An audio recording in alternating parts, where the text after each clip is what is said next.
The Venial Sin by Honoré de Balzac. Mesquer Brine, he who completed the castle of Roch Corbonnel's Vouvray on the banks of the Loire, was a boisterous fellow in his youth. When quite little he squeezed young ladies, turned the house out of windows, and played the devil with everything when he was called upon to put his sire the Baron of Roch Corbon some few feet under the turf. Then he was his own master, free to lead a life of wild dissipation, and indeed he worked very hard to get a surfeit of enjoyment now, by making his crowns sweat, and his goods scarce draining, his land and a-bleeding his hogsheads, and regaling frail beauties.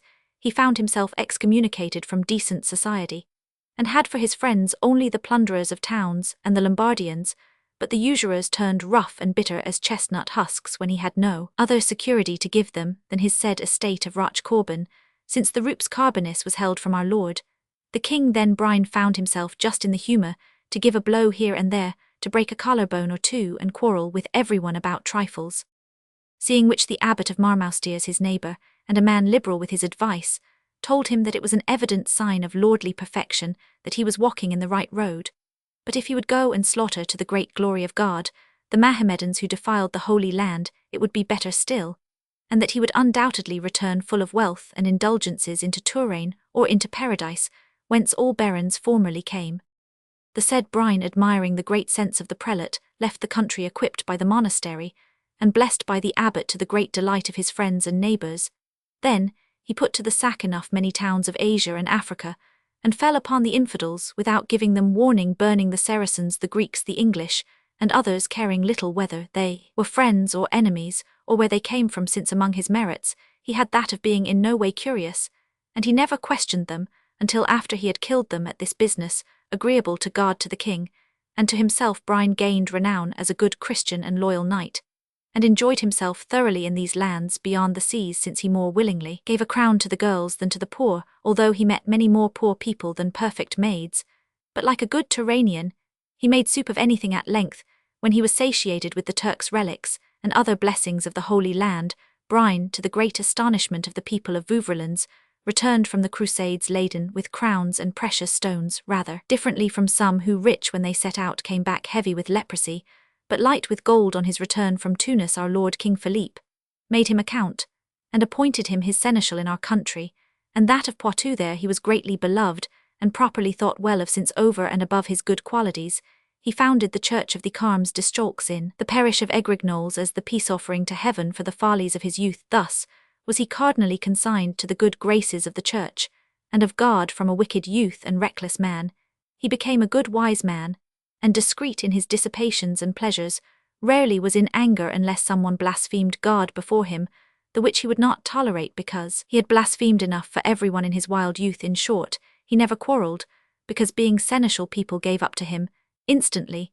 It is true that he at that time beheld all his desires accomplished, the which would render even an imp of Satan calm and tranquil from his horns to his heels, and besides this, he possessed a castle all jagged at the corners and shaped and pointed like a Spanish doublet, situated upon a bank from which it was reflected in the Loire. In the rooms were royal tapestries, furniture, Saracen, pomps, vanities, and inventions, which were much admired by people of Tours, and even by the archbishop and clerks of St. Martin, to whom he sent as a free gift a banner fringed with fine gold. In the neighbourhood of the said castle abounded fair domains, windmills, and forests, yielding a harvest of rents of all kinds, so that he was one of the strongest knights-banneret of the province, and could easily have led to battle for our lord the king 1,000 men in his old days, if by chance his bailiff, a diligent man at hanging, brought before him a poor peasant suspected of some offence. He would say, smiling, "Let this one go bread, if he will count against those I inconsiderately slaughtered across the seas. Oftentimes, however,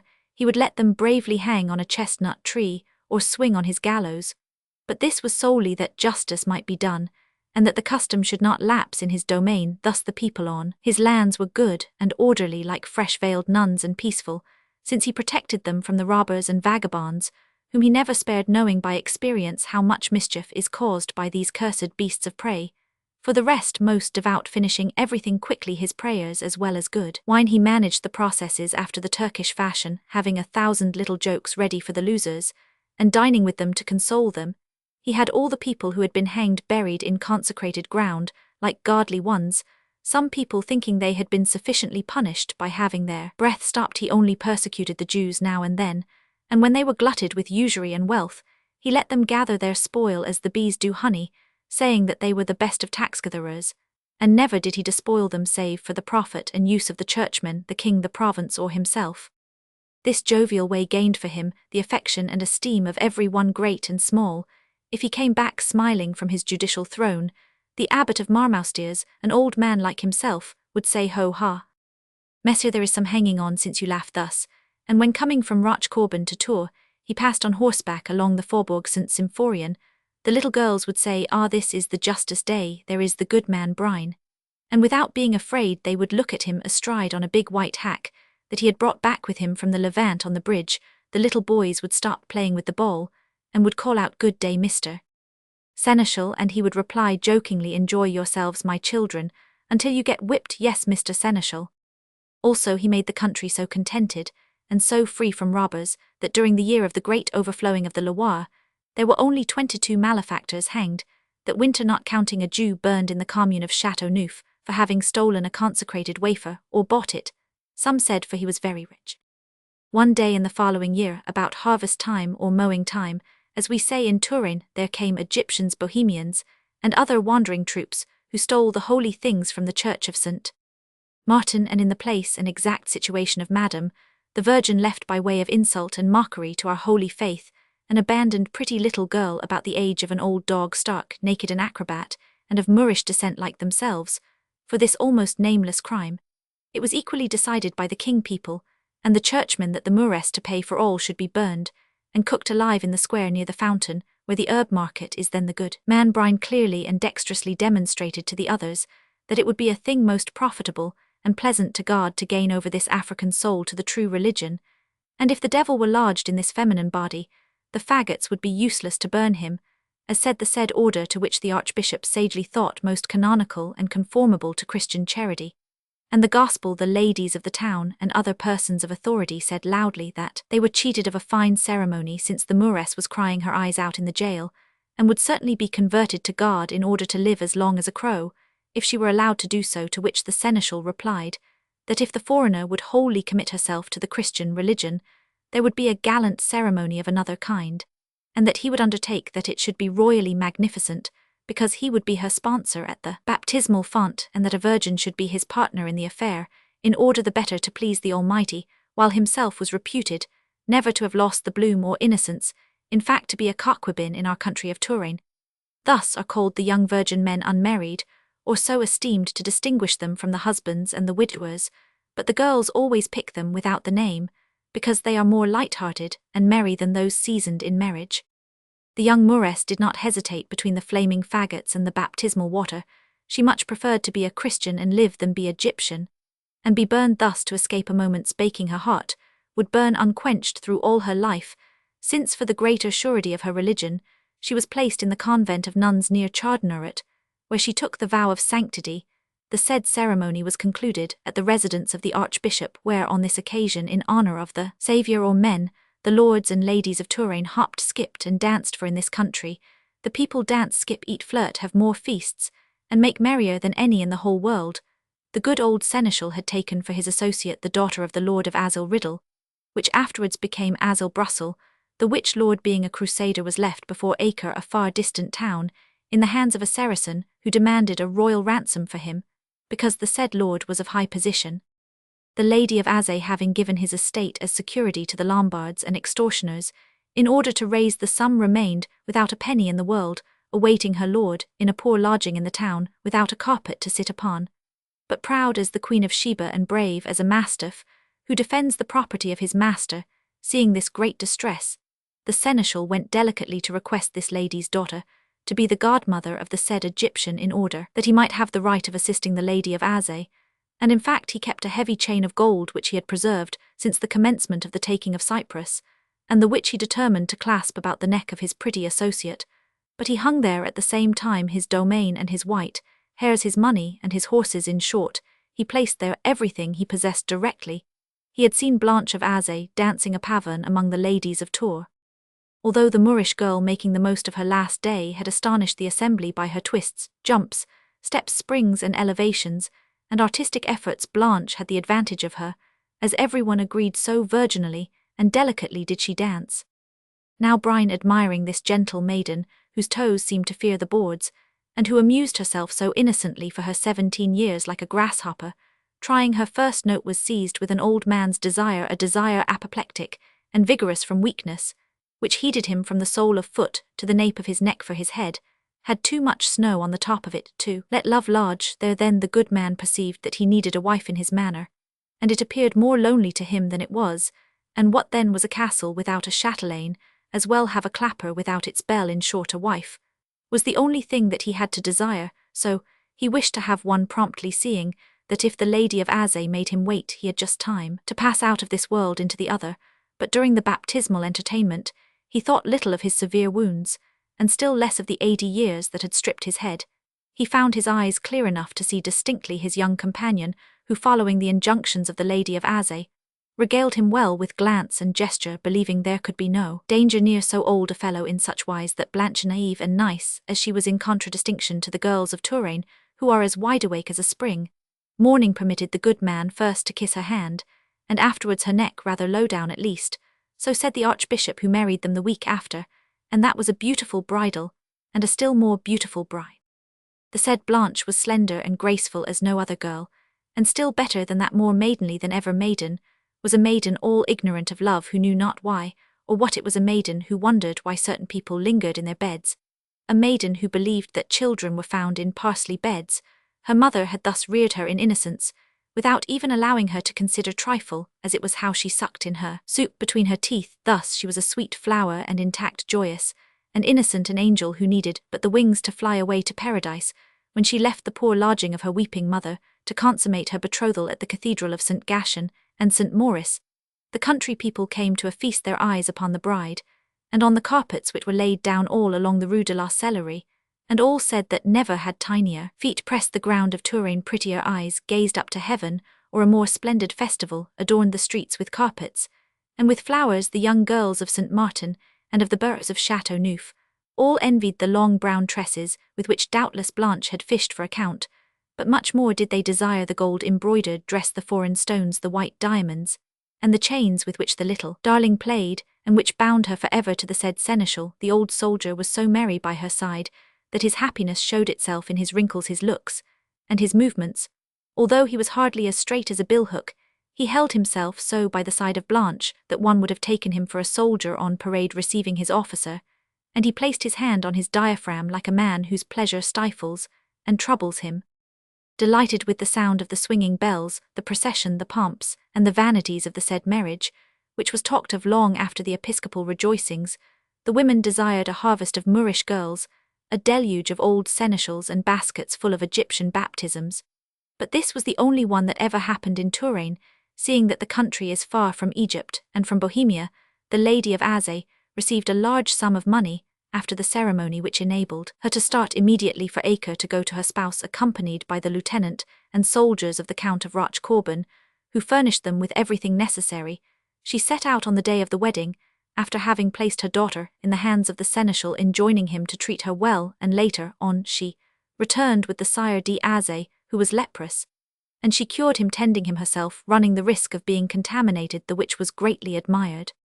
The marriage ceremony finished, and at an inn for it lasted 3 days, to the great contentment of the people. Messer Brine, with great pomp, led the little one to his castle, and according to the custom of husbands, had her put solemnly to bed in his couch, which was blessed by the abbot of Marmousters, then came, and placed himself beside her in the great feudal chamber of Roche-Corbin, which had been hung with green brocade and ribbon of golden wire. When old Brine, perfumed all over, found himself side by side with his pretty wife, he kissed her first upon the forehead, and then upon the little round white breast, on the same spot where she had allowed him to clasp the fastenings of the chain. But that was all. The old fellow had too great confidence in himself, in fancying himself able to accomplish more, so then he abstained from love, in spite of the merry nuptial songs, the epithalamiums and jokes, which were going on in the rooms beneath, where the dancing was still kept up.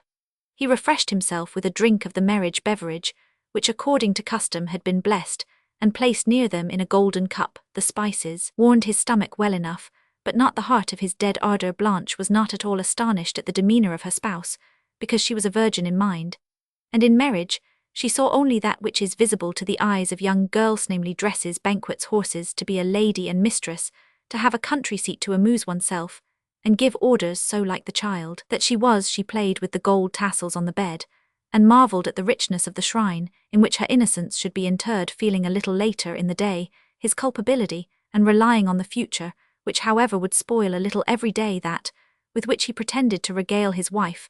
The seneschal tried to substitute the word for the deed, so he entertained his wife in various ways, promised her the keys of his sideboards, his granaries, and chests, the perfect government of his houses and domains, without any control hanging round her neck the other half of the loaf, which is the popular saying in Touraine.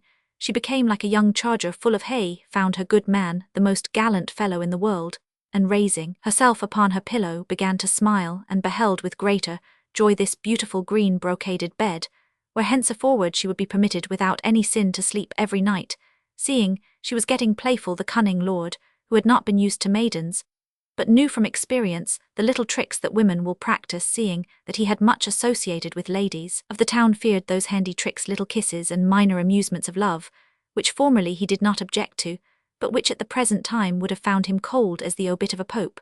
Then he drew back towards the end of the bed, afraid of his happiness, and said to his too delectable spouse, "Well, darling, you are a seneschal's wife now, and very well seneschaled as well." "Oh no," said she.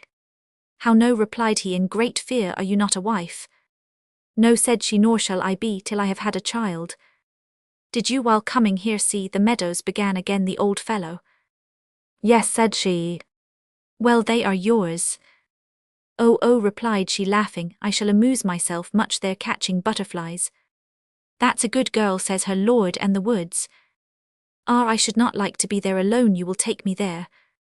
"But," said she, "give me a little of that liquor which Lapanus has taken such pains to prepare for us." "And why, my darling, it would put fire in your body." "Oh, that's what I should like," said she, biting her lip with vexation, "because I desire to give you a child as soon as possible, and I am sure that liquor is good for the purpose." "Ah, my little one," said the seneschal, knowing by this that Blanche was a virgin from head to foot, "the good will of God is necessary for this business, and women must be in a state of harvest." "And when should I be in a state of harvest?" asked she, smiling. "When nature so wills it," said he, trying to laugh. "What is it necessary to do for this?" replied she. "Ah, a cabalistical and alchemical operation, which is very dangerous." "Ah," said she with a dreamy look, "that's the reason why my mother cried when thinking of the said metamorphosis, but Bertha de Bruley, who is so thankful for being made a wife, told me it was the easiest thing in the world." "That's according to the age," replied the old lord, "but did you see at the stable the beautiful white mare so much spoken of in Touraine?" "Yes, she is very gentle and nice." "Well, I give her to you, and you can ride her as often as the fancy takes you." "Oh, you are very kind, and they did not lie when they told me so." Here continued he, "sweetheart, the butler, the chaplain, the treasurer, the equerry, the farrier, the bailiff, even the Sire de Montsoreau, the young varlet, whose name is Gautier, and bears my banner with his men at arms, captains, followers, and beast-soul, are yours, and will instantly obey your orders, under pain of being incommoded with a hempen collar." "But," replied she, "this mysterious operation, cannot it be performed immediately?" "Oh no," replied the seneschal, "because it is necessary above all things that both the one and the other of us should be in a state of grace before God, otherwise we should have a bad child full of sin, which is forbidden by the canons of the Church. This is the reason that there are so many incorrigible scapegraces in the world. Their parents have not wisely waited to have their souls pure, and have given wicked souls to their children. The beautiful and the virtuous come of immaculate fathers. That is why we cause our beds to be blessed, as the abbot of Marmoustiers has done. This one, have you not transgressed the ordinances of the Church?" "Oh no," said she quickly, "I received before Mass absolution for all my faults, and have remained since without committing the slightest sin." "You are very perfect," said the cunning lord, "and I am delighted to have you for a wife, but I have sworn like an infidel." "Oh, and why?" "Because the dancing did not finish, and I could not have you to myself to bring you here and kiss you." Thereupon he gallantly took her hands, and covered them with kisses, whispering to her little endearments and superficial words of affection, which made her quite pleased and contented. Then, fatigued with the dance, and all the ceremonies, she settled down to her slumbers, saying to the seneschal, "I will take care tomorrow that you shall not sin," and she left the old man quite smitten with her white beauty, amorous of her delicate nature, and as embarrassed to know how he should be able to keep her in her innocence, as to explain why oxen chew their food twice over. although he did not augur to himself any good therefrom. It inflamed him so much to see the exquisite perfections of Blanche, during her innocent and gentle sleep, that he resolved to preserve and defend this pretty jewel of love. With tears in his eyes he kissed her sweet golden tresses, the beautiful eyelids, and her ripe red mouth, and he did it softly for fear of waking her. There was all his fruition the dumb delight, which still inflamed his heart without in the least affecting Blanche. Then he deplored the snows of his leafless old age, the poor old man, that he saw clearly that God had amused himself by giving him nuts when his teeth were gone. During the first days of his marriage, the seneschal imprinted many fibs to tell his wife, whose so estimable innocence he abused. Firstly, he found in his judicial functions good excuses for leaving her at times alone. Then he occupied himself with the peasants of the neighbourhood, and took them to dress the vines on his lands at Vouvray, and at length pampered her up with 1,000 absurd tales. At one time he would say that lords did not behave like common people, that the children were only planted at certain celestial conjunctions, ascertained by learned astrologers. At another, that one should abstain from begetting children on feast days, because it was a great undertaking, and he observed the feasts like a man who wished to enter into paradise without consent. Sometimes he would pretend that if by chance the parents were not in a state of grace, the children commenced on the date of St. Clair would be blind of St. Gashan, had the gout of St. Agnes were scald-headed of St. Roch, had the plague sometimes that those begotten in February were chilly in March, too turbulent in April, were worth nothing at all, and that handsome boys were conceived in May. In short, he wished his child to be perfect, to have his hair of 2 colours, and for this it was necessary that all the required conditions should be observed. At other times he would say to Blanche that the right of a man was to bestow a child upon his wife, according to his sole and unique will, and that if she pretended to be a virtuous woman she should conform to the wishes of her husband. In fact, it was necessary to await the return of the Lady of Az, in order that she should assist at the confinement, from all of which Blanche concluded that the seneschal was annoyed by her requests, and was perhaps right, since he was old and full of experience. So she submitted herself, and thought no more, except to herself, of this so much desired child. That is to say, she was always thinking of it like a woman who has a desire in her head, without suspecting that she was behaving like a gay lady, or a town walker, running after her enjoyment. One evening, by accident, Brine spoke of children, a discourse that he avoided as cats avoid water, but he was complaining of a boy condemned by him that morning for great misdeeds, saying for certain he was the offspring of people laden with mortal sins. Alas, said Blanche, if you will give me one, although you have not got absolution, I will correct so well that you will be pleased with him. Then the Count saw that his wife was bitten by a warm desire, and that it was time to dissipate her innocence, in order to make himself master of it, to conquer it, to beat it, or to appease and extinguish it. What, my dear, you wish to be a mother, said he. You do not yet know the business of a wife. You are not accustomed to being mistress of the house. Oh, said she, to be a perfect countess, and have in my loins a little count, must I play the great lady? I will do it, and thoroughly. Then Blanche, in order to obtain issue, began to hunt the fawns and stags, leaping the ditches, galloping upon her mare over valleys and mountain through the woods, and the fields, taking great delight in watching the falcons fly in, unhooding them, and while hunting always carried them gracefully upon her little wrist, which was what the seneschal had desired.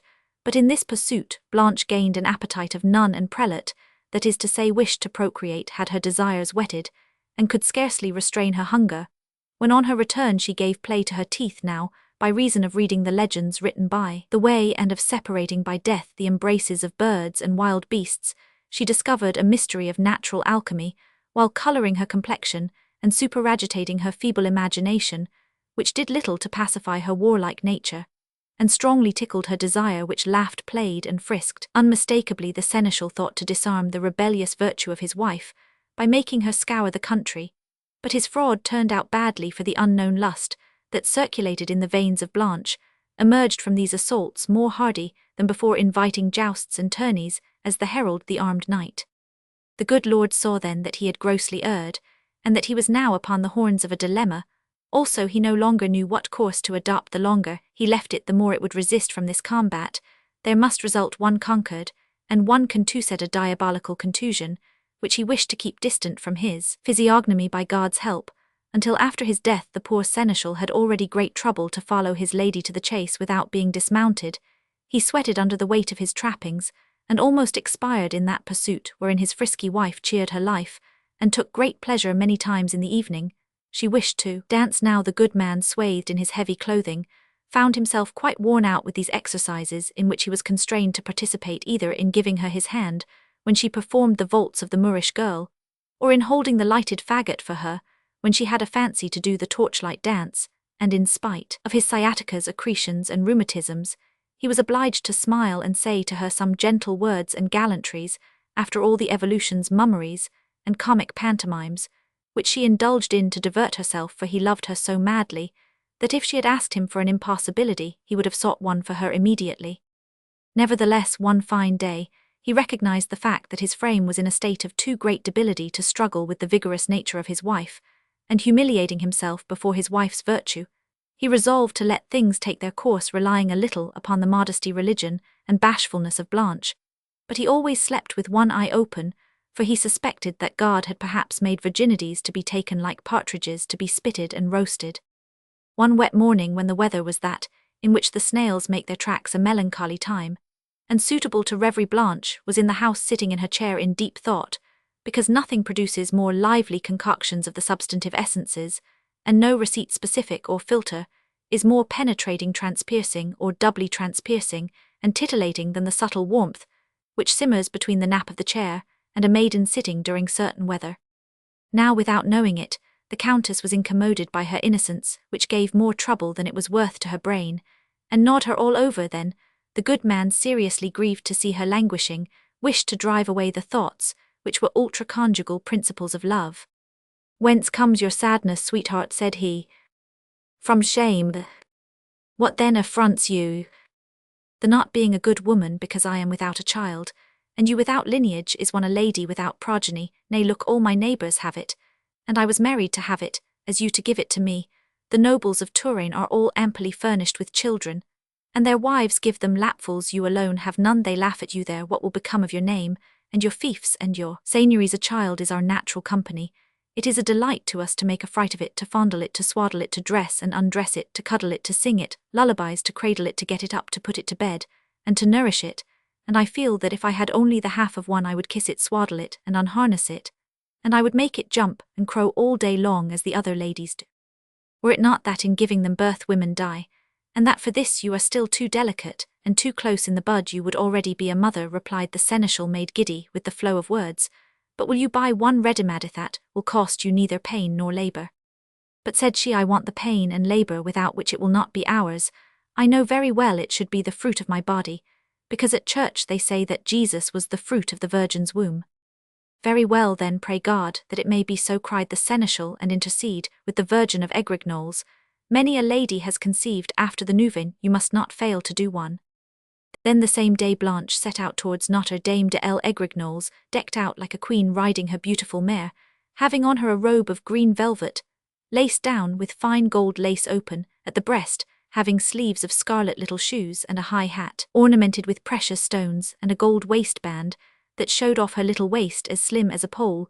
She wished to give her dress to Madame the Virgin, and in fact promised it to her for the day of her churching. The Sire de Montsoreau galloped before her, his eye bright as that of a hawk, keeping the people back and guarding with his knights the security of the journey near Marmoustiers. The seneschal, rendered sleepy by the heat, seeing it was the month of August, waggled about in his saddle like a diadem upon the head of a cow, and seeing so frolicsome and so pretty a lady by the side of so old a fellow, a peasant girl who was squatting near the trunk of a tree, and drinking water out of her stone jug, inquired of a toothless old hag, who picked up a trifle by gleaning, if this princess was going to bury her dead. "Nay," said the old woman, "it is Our Lady of Rochecorbin, wife of the Seneschal of Poitou and Touraine, in quest of a child." "Ah, ah," said the young girl, laughing like a fly just satisfied, then pointing to the handsome knight who was at the head of the procession, "who marches at the head would manage that she would save the wax candles and the vow." "Ah, my little one," replied the hag, "I am rather surprised that she should go to Notre Dame de l'Egrignoles, seeing that there are no handsome priests there. She might very well stop for a short time beneath the shadow, the belfry of Marmoustiers. She would soon be fertile, those good fathers are so lively." "By a nun's oath," said a tramp walking up, "look, the Sire de Montsoreau is lively and delicate enough to open the lady's heart, the more so as he is well formed to do so." And all commenced a laugh. The Sire de Montsoreau wished to go to them and hang them in Limitree by the road as a punishment for their bad words, but Blanche cried out quickly, "Oh, sir, do not hang them, yet they have not said all they mean, and we shall see them on our return." She blushed, and the Sire de Montsoreau looked at her eagerly as though to shoot into her the mystic comprehensions of love. But the clearing out of her intelligence had already been commenced by the sayings of the peasants, which were fructifying in her. Understanding her innocence was like touchwood, there was only need for a word to inflame it. Thus Blanche perceived now the notable and physical differences between the qualities of her old husband and perfections of the said Gautier, a gentleman who was not over-affected with his 23 years, but held himself upright as a ninepin in the saddle, and as wide-awake as the matin chimes, while in contrast to him slept the seneschal. He had courage and dexterity there where his master failed. He was one of those smart fellows whom the jades would sooner wear at night than a leathern garment, because they then no longer fear the fleas. There are some who vituperate them, but no one should be blamed, because every one should sleep as he likes.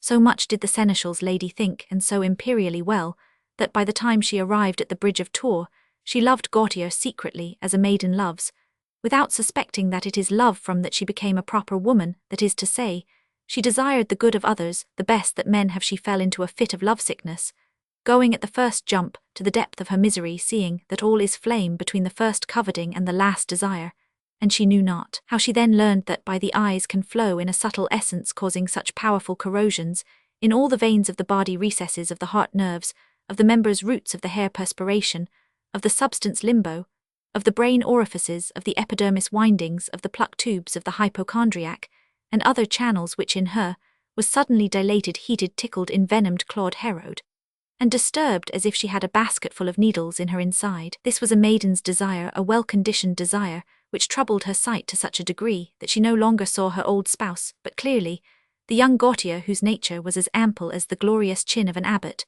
When the good man entered, to the of the crowd woke him up, and he came with great pomp with his suite to the church of Notre Dame de l'Agrignoles, formerly called La Grenour, as if you said that which has the most merit. Blanche went into the chapel, where children are asked to God and of the Virgin, and went there alone, as was the custom always, however, in the presence of the seneschal of his varlets, and the loiterers who remained outside the grille. When the Countess saw the priest come who had charge of the masses said for children, and who received the said vows, she asked him if there were many barren women, to which the good priest replied that he must not complain, and that the children were good revenue to the church. "And do you often see," said Blanche, "young women with such old husbands as my lord?" "Rarely," said he. "But have those obtained offspring?" "Always," replied the priest, smiling. "And the others whose companions are not so old?" "Sometimes." Oh, said she, "there is more certainty then with one like the seneschal." "To be sure," said the priest. "Why?" said she. "Madame," gravely replied priest, "before that age God alone interferes with the affair, after it is the men." At this time it was a true thing that all the wisdom had gone to the clergy. Blanche made her vow, which was a very profitable one, seeing that her decorations were worth quite 2,000 gold crowns. "You are very joyful," said the old seneschal to her, when on the home journey she made her mare prance, jump, and frisk. Yes, said she, "there is no longer any doubt about my having a child, because anyone can help me." The priest said, "I shall take Gautier." The seneschal wished to go and slay the monk, but he thought that was a crime which would cost him too much, and he resolved cunningly to arrange his vengeance with the help of the archbishop. And before the housetops of Rochecorbin came in sight, he had ordered the Sire de Montsoreau to seek a little retirement in his own country, which the young Gautier did. Knowing the ways of the Lord, the seneschal put in the place of the said Gautier the son of the Sire de Jallanges, whose fief was held from Rochecorbin. He was a young boy named Honoré, approaching 14 years, and he made him a page awaiting the time when he should be old enough to be an equerry, and gave the command of his men to an old cripple with whom he had knocked about a great deal in Palestine and other places. Thus the good man believed he would avoid the horned trappings of cuckoldom, and would still be able to girth bridle, and curb the factious innocence of his wife, which struggled like a mule held by a rope. The Sunday following the arrival of Honoré at the manor of Rochecorbin, Blanche went out hunting without her goodman, and when she was in the forest near Les Carnot, saw a monk who appeared to be pushing a girl about more than was necessary, and spurred on her horse, saying to her people, "Ho, there, don't let him kill her." But when the seneschal's lady arrived close to them, she turned her horse's head quickly, and the sight she beheld prevented her from hunting. She came back pensive, and then the lantern of her intelligence opened and received a bright light, which made 1,000 things clear, such as church and other pictures, fables and lays of the troubadours, or the domestic arrangements of birds. Suddenly, she discovered the sweet mystery of love written in all languages, even in that of the copse. Is it not silly thus to seal this science from maidens? Soon Blanche went to bed, and soon said she to the seneschal, "Brine, you have deceived me. You ought to behave as the monk of the Carno behaved to the girl." Old Brine suspected the adventure, and saw well that his evil hour was at hand. He regarded Blanche with too much fire in his eyes for the same ardour to be lower down, and answered her softly, "Alas, sweetheart, in taking you for my wife, I had more love than strength, and I have taken advantage of your clemency, and virtue. The great sorrow of my life is to feel all my capability in my heart only. This sorrow hastens my death little by little, so that you will soon be free. Wait for my departure from this world. That is the sole request that he makes of you, he who is your master, and who could command you, but who wishes only to be your prime minister and slave. Do not betray the honour of my white hairs under these circumstances. There have been lords who have slain their wives." "Alas, you will not kill me," said she. "No," replied the old man, "I love thee too much, little one. Why, thou art the flower of my old age, the joy of my soul. Thou art my well-beloved daughter. The sight of thee does good to mine eyes, and from the eye could endure anything, be it a sorrow or a joy, provided that thou does not curse too much the poor Brine, who has made thee a great lady, rich and honoured. Wilt thou not be a lovely widow, and thy happiness will soften the pangs of death?" And he found in his dreed-up eyes still one tear, which trickled quite warm down his fur-cone-coloured face, and fell upon the hand of Blanche, who grieved to behold this great love of her old spouse, who would put himself under the ground to please her, said laughingly, "There, there, don't cry, I will wait." Thereupon the seneschal kissed her hands, and regaled her with little endearments, saying with a voice quivering with emotion, "If you knew, Blanche, my darling, how I devour thee in thy sleep with caresses, now here, now there." And the old ape patted her with his 2 hands, which were nothing but bones. And he continued, "I dared not waken the cat that would have strangled my happiness, since at this occupation of love, I only embraced with my heart." "Ah," replied she, "you can fondle me thus even when my eyes are open. That has not the least effect upon me." At these words, the poor seneschal, taking the little dagger, which was on the table by the bed, gave it to her, saying with passion, "My darling, kill me, or let me believe that you love me a little." "Yes, yes," said she, quite frightened, "I will try to love you much." Behold how this young maidenhood made itself master of this old man, and subdued him, for in the name of the sweet face of Venus, Blanche, endowed with the natural artfulness of women, made her old Brine come and go like a miller's mule. "My good Brine, I want this Brine, I want that, go on Brine, Brine."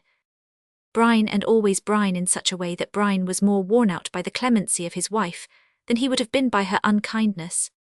She turned his brain, wishing that everything should be in scarlet, making him turn everything topsy-turvy at the least movement of her eyebrow.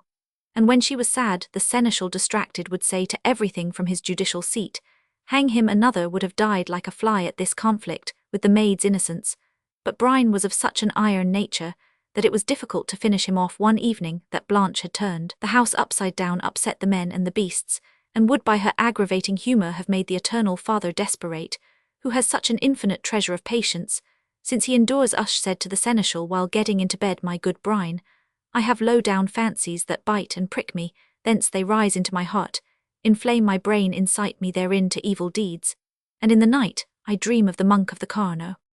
"My dear," replied the seneschal, "these are devilries and temptations against which the monks and nuns know how to defend themselves. If you will gain salvation, go and confess to the worthy abbot of Marmaustiers, our neighbour. He will advise you well, and will holily direct you in the good way." "Tomorrow I will go," said she. And indeed directly it was day she trotted off to the monastery of the good brethren, who marvelled to see among them so pretty a lady committed more than one sin through her in the evening, and for the present led her with great ceremony to their reverend abbot. Blanche found the said good man in a private garden near the high rock under a flower arcade, and remained stricken with respect at the countenance of the holy man, although she was accustomed not to think much of grey hairs. "God preserve you, madame, what can you have to seek of one so near death, you so young?" "Your precious advice," said she, saluting him with a courtesy, "and if it will please you to guide so undutiful a sheep, I shall be well content to have so wise a confessor." "My daughter," answered the monk, with whom old Brine had arranged this hypocrisy, "and the part to play, if I had not the chills of 100 winters upon this unthatched head, I should not dare to listen to your sins. but say on, if you enter paradise, it will be through me. Then the seneschal's wife set forth the small fry of her stark in hand, and when she was purged of her little iniquities, she came to the postscript of her confession. Ah, my father, said she, I must confess to you that I am daily exercised by the desire to have a child. Is it wrong? No, said the abbot. But she went on, it is by nature commanded to my husband not to draw from his wealth, to bring about his poverty, as the old women say by the way. Then replied the priest, you must live virtuously, and abstain from all thoughts of this kind. But I have heard it professed by the Lady of Jallanges, that it was not a sin when from it one derived neither profit nor pleasure. There always is pleasure, said the abbot, but don't count upon the child as a profit now. Fix this in your understanding, that it will always be a mortal sin before God, and a crime before men, to bring forth a child through the embraces of a man to whom one is not ecclesiastically married. Thus those women who offend against the holy laws of marriage suffer great penalties in the other world, are in the power of horrible monsters, with sharp and tearing claws, who thrust them into flaming furnaces, in remembrance of the fact that here below they have warmed their hearts a little more than was lawful. Thereupon Blanche scratched her ear, and having thought to herself for a little while, she said to the priest, how then did the Virgin marry? Ah, replied abbot, that it is a mystery. And what is a mystery? A thing that cannot be explained, and which one ought to believe without enquiring into it. Well then, said she, cannot I perform a mystery? This one, said the abbot, only happened once, because it was the Son of God.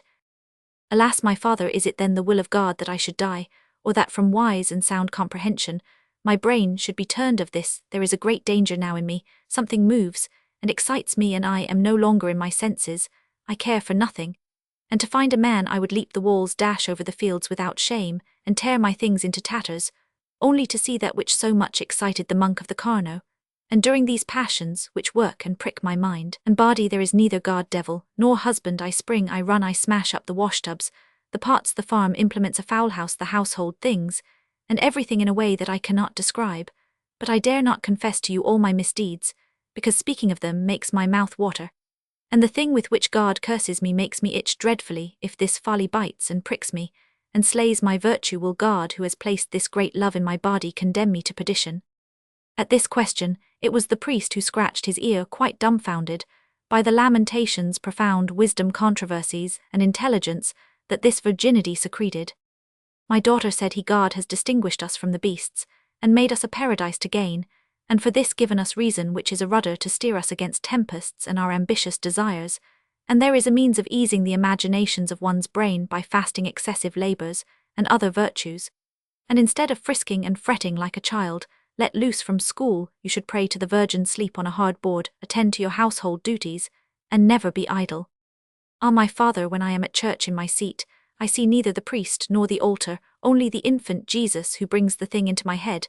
But to finish, if my head is turned, and my mind wanders, I am in the lime twigs of love. If thus you were, said the abbot imprudently, you would be in the position of Saint Lidoire, who in a deep sleep one day, one leg here and one leg there, through the great heat, and scantily attired, was approached by a young man full of mischief, who dexterously seduced her. And as of this trick the saint was thoroughly ignorant, and much surprised at being brought to bed, thinking that her unusual size was a serious malady, she did penance for it as a venial sin, as she had no pleasure in this wicked business, according to the statement of the wicked man, who said upon the scaffold, where he was executed, that the saint had in no wise stirred. Oh, my father, said she, be sure that I should not stir more than she did.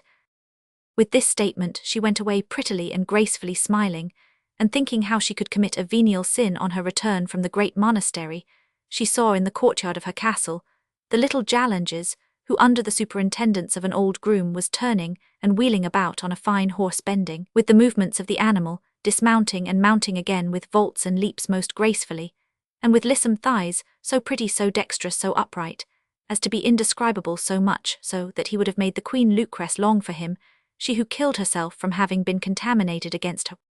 Ah, said Blanche, if only this page were 15, I would go to sleep comfortably very near to him. Then, in spite of the too great youth of this charming servitor during the collation and supper, she eyed frequently the black hair, the white skin, the grace of Honoré above all his eyes, where was an abundance of limpid warmth and a great fire of life, which he was afraid to shoot out, child that he was. Now in the evening, as the seneschal's wife sat thoughtfully in her chair in the corner of the fireplace, old Brine interrogated her as to her trouble. "I am thinking," said she, "that you must have fought the battles of love very early, to be thus completely broken up." "Oh," smiled he, smiling like all old men questioned upon their amorous remembrances, "at the age of 13 and a half, I had overcome the scruples of my mother's waiting woman." Blanche wished to hear nothing more, but believed the page René should be equally advanced, and she was quite joyous and practiced little allurements on the good man, and wallowed silently in her desire like a cake which is being floured.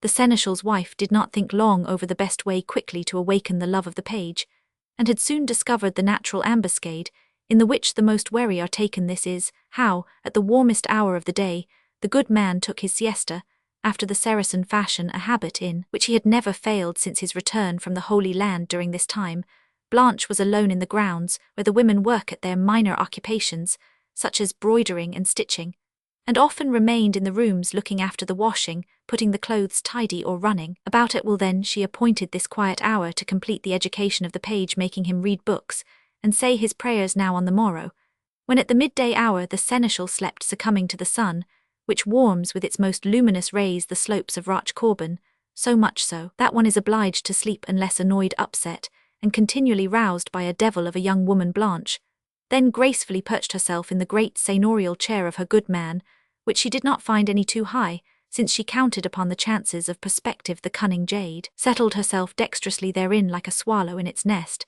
and leaned her head maliciously upon her arm like a child that sleeps. But in making her preparations, she opened fond eyes that smiled and winked in advance of the little secret thrills, sneezes, squints, and trances of the page, who was about to lie at her feet, separated from her by the jump of an old flea. And in fact she advanced so much and so near the square of velvet, where the poor child should kneel, whose life and soul she trifled with, that, had he been a saint of stone, his glance would have been constrained to follow the flexuosities of the dress in order to admire and readmire the perfections and beauties of the shapely leg, which moulded the white stocking of the seneschal's lady. Thus it was certain that a weak varlet would be taken in the snare, wherein the most vigorous knight would willingly have succumbed when she had returned, placed and displaced her body, and found the situation in which the page would be most comfortable. She cried gently, "René, René," whom she knew well was in the guardroom, did not fail to run in and quickly thrust his brown head between the tapestries of the door. "What do you please to wish?" said the page, and he held with great respect in his hand his shaggy scarlet cap, less red than his fresh dimpled cheeks. "Come hither," replied she under her breath, for the child attracted her so strongly that she was quite overcome. And forsooth there were no jewels so sparkling as the eyes of René, no vellum whiter than his skin, no woman more exquisite in shape, and, so near to her desire, she found him still more sweetly formed, and was certain that the merry frolics of love would radiate well from this youth, the warm sun, the silence, etc. "Read me the litanies of Madame the Virgin," said she to him, pushing an open book him on her preludio. "Let me see if you are well taught by your master." "Do you not think the Virgin beautiful?" asked she of him, smiling, when he held the illuminated prayer book in which glowed the silver and gold. "It is a painting," replied he timidly, and casting a little glance upon his so gracious mistress. "Read, read."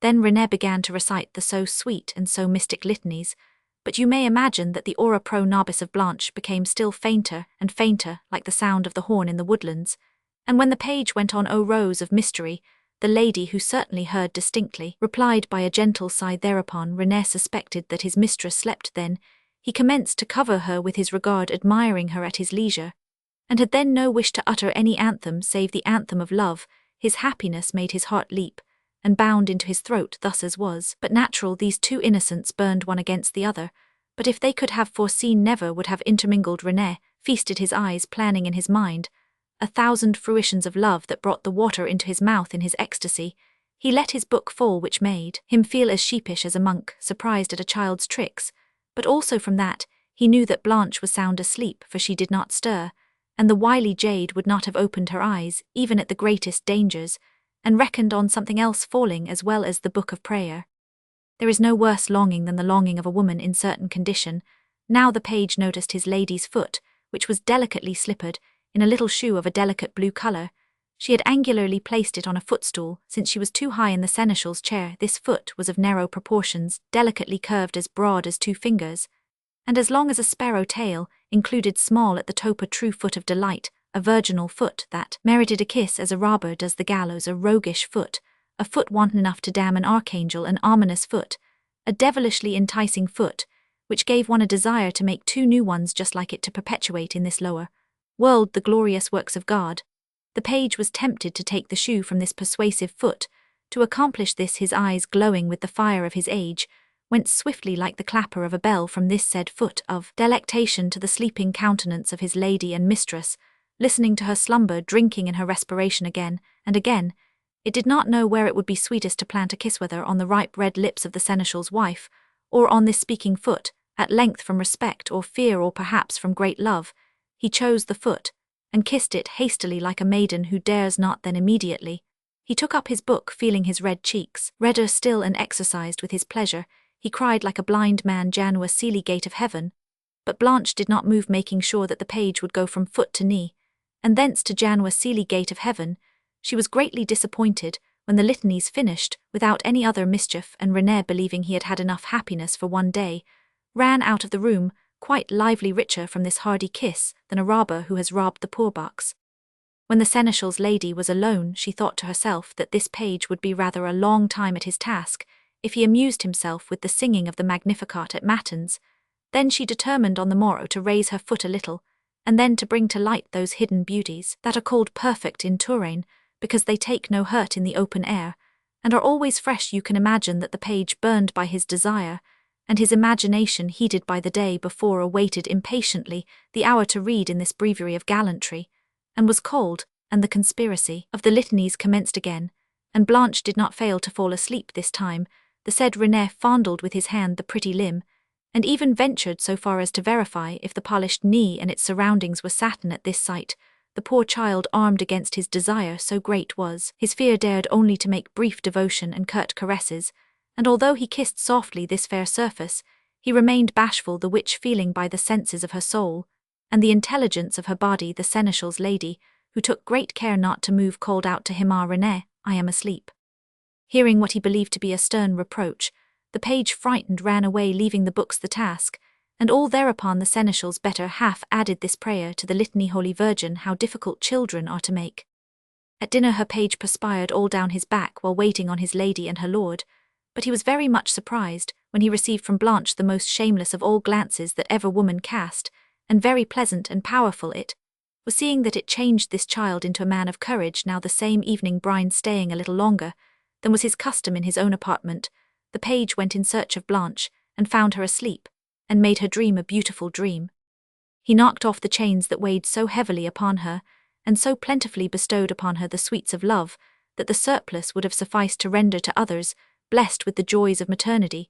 So then the minx, seizing the page by the head, and squeezing him to her, cried out, "O René, thou hast awakened me." And in fact there was no sleep could stand against it, and it is certain that saints must sleep very soundly from this business, without any other mystery, and by a benign faculty which is the assisting principle of spouses. The sweet and graceful plumage, suitable to cuckolds, was placed upon the head of the good husband, without his experiencing the slightest shock. After this sweet repast, the seneschal's lady took kindly to her siesta, after the French fashion, while Brine took his according to the Saracen.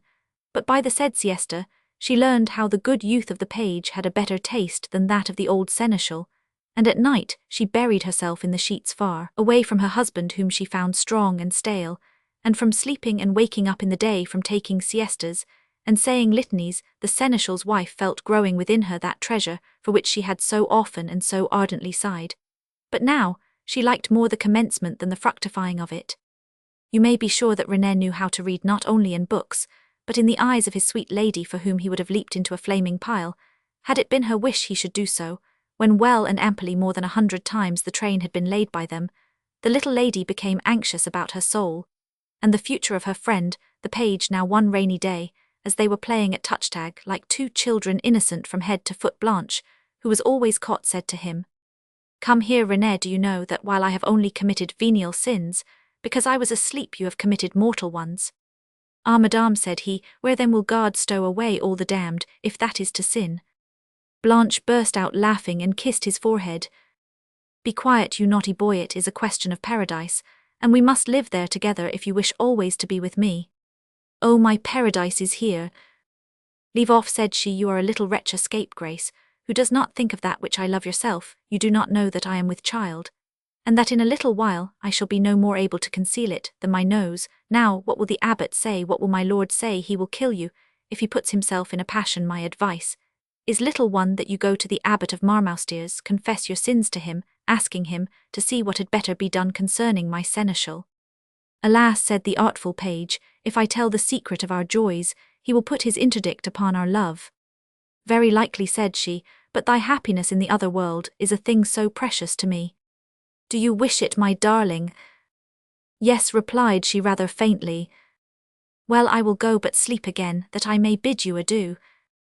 And the couple recited the litany of farewells, as if they had both foreseen that their love must finish in its April, and on the morrow more to save his dear lady than to save himself, and also to obey her René de Jallanges, set out towards the great monastery. Good God, cried the abbot when the page had chanted the Kyrie a lesson of his sweet sins, thou art the accomplice of a great felony, and thou hast betrayed thy Lord. Dost thou know, page of darkness, that for this thou wilt burn through all eternity? And dost thou know what it is to lose forever the heaven above for a perishable and changeful moment here below? Unhappy wretch, I see thee precipitated for ever in the gulfs of hell, unless thou payest to God in this world that which thou owest him for such offence. Thereupon the good old abbot, who was of that flesh of which saints are made, and who had great authority in the country of Touraine, terrified the young man by a heap of representations Christian, discourses, remembrances of the commandments of the church, and 1,000 eloquent thinkses, many as a devil could say in 6 weeks, to seduce a maiden, but so many that René, who was in the loyal fervour of innocence, made his submission to the good abbot. The said abbot, wishing to make forever a good and virtuous man of this child, now in a fair way to be a wicked one, commanded him first to go and prostrate himself before his Lord, to confess his conduct to him, and then, if he escaped from this confession, to depart instantly for the Crusades, and go straight to the Holy Land, where he should remain 15 years of the time appointed to give battle to the infidels. Alas, my reverend father, said he, quite unmoved, will 15 years be enough to acquit me of so much pleasure? Ah, if you knew I have had joy enough for 1,000 years. God will be generous, go, replied the old abbot, and sin no more. On this account ego te absolvo. Poor René returned thereupon with great contrition to the castle of Roch Corbin, and the first person he met was the seneschal, who was polishing up his arms, helmets, gauntlets, and other things. He was sitting on a great marble bench in the open air, and was amusing himself by making shine again the splendid trappings which brought back to him the merry pranks in the Holy Land, the good jokes, and the wenches, etc. When René fell upon his knees before him, the good lord was much astonished. What is it? Said he. My lord, replied René, order these people to retire. Which the servants, having done, the page confessed his fault, recounting how he had assailed his lady in her sleep, and that for certain he had made her a mother in imitation of the man and the saint, and came by order of the confessor to put himself at the disposition of the offended person. Having said which, René de Jallanges cast down his lovely eyes, which had produced all the mischief, and remained abashed, prostrate, without fear, his arms hanging down his head bare, awaiting his punishment, and humbling himself to God. The seneschal was not so white that he could not become whiter, and now he blanched like linen newly dried, remaining dumb with passion, and this old man, who had not in his veins the vital force to procreate a child, found in this moment of fury more vigour than was necessary to undo a man. He seized with his hairy right hand his heavy club, lifted it, brandished it, and adjusted it so easily you could have thought it a bowl at a game of skittles, to bring it down upon the pale forehead of the said René, who, knowing that he was greatly in fault towards his lord, remained placid, and stretching his neck, thought that he was about to expiate his sin for his sweetheart in this world, and in the other. But his fair youth, and all the natural seductions of this sweet crime, found grace before the tribunal of the heart of this old man, although brine was still severe, and throwing his club away on to a dog who was catching beetles, he cried out, may 1,000,000,000 claws tear, during all eternity, all the entrails of him who made him, who planted the oak that made the chair on which thou hast antlered, mean the same to those who engendered the cursed page of misfortune. Get thee to the devil, whence thou camest, go out from before me, from the castle, from the country, and stay not here 1 moment more than is necessary, otherwise I will surely prepare for thee a death by slow fire, that shall make thee curse 20 times an hour thy villainous and ribald partner. Hearing the commencement of these little speeches of the seneschal, whose youth came back in his oaths, the page ran away, escaping the rest, And he did well. Brine, burning with a fierce rage, gained the gardens, speedily reviling everything by the way, striking and swearing. He even knocked over 3 large pans held by one of his servants was carrying the mess to the dogs, and he was so beside himself that he would have killed a labourer for a thank you. He soon perceived his unmaidenly maiden, who was looking towards the road to the monastery, waiting for the page, and unaware that she would never see him again. Ah, my lady, by the devil's red 3-pronged fork, am I a swallower of taradiddles, and a child to believe that you are so fashioned that a page can behave in this manner, and you not know it by the death, by the head, by the blood. Hold, she replied, seeing that the mine was sprung, I knew it well enough, but as you had not instructed me in these matters, I thought that I was dreaming. The great ire of the seneschal melted like snow in the sun, for the direst anger of God himself would have vanished at a smile from Blanche. May 1,000 millions of devils carry off this alien child, I swear that. Thither do not swear, said she, if it is not yours it is mine, and the other night did you not tell me you loved everything that came from me?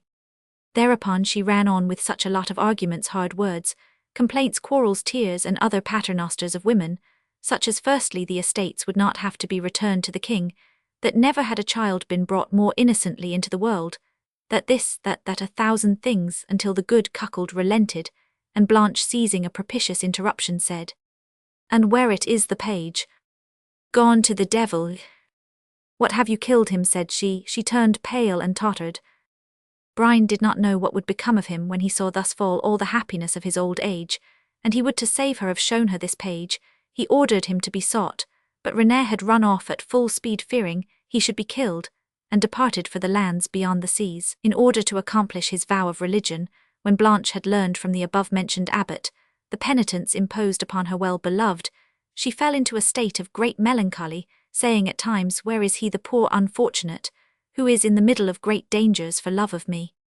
And always kept on asking like a child who gives its mother no rest, until its request be granted it. At these lamentations, the poor seneschal, feeling himself to blame, endeavoured to do 1,000 things, putting one out of the question in order to make Blanche happy, but nothing was equal to the sweet caresses of the page.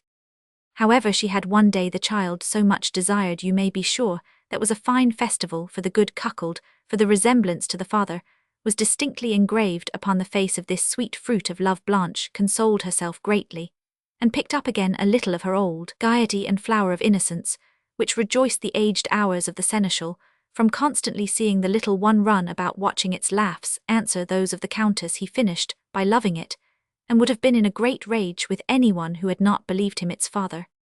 Now, as the adventure of Blanche and her page had not been carried beyond the castle, it was related throughout Turin that Messer Brine had still found himself sufficiently in funds to afford a child. Intact remained the virtue of Blanche, and by the quintessence of instruction drawn by her from the natural reservoir of women, she recognized how necessary it was to be silent concerning the venial sin with which her child was covered. So she became modest and good, and was cited as a virtuous person.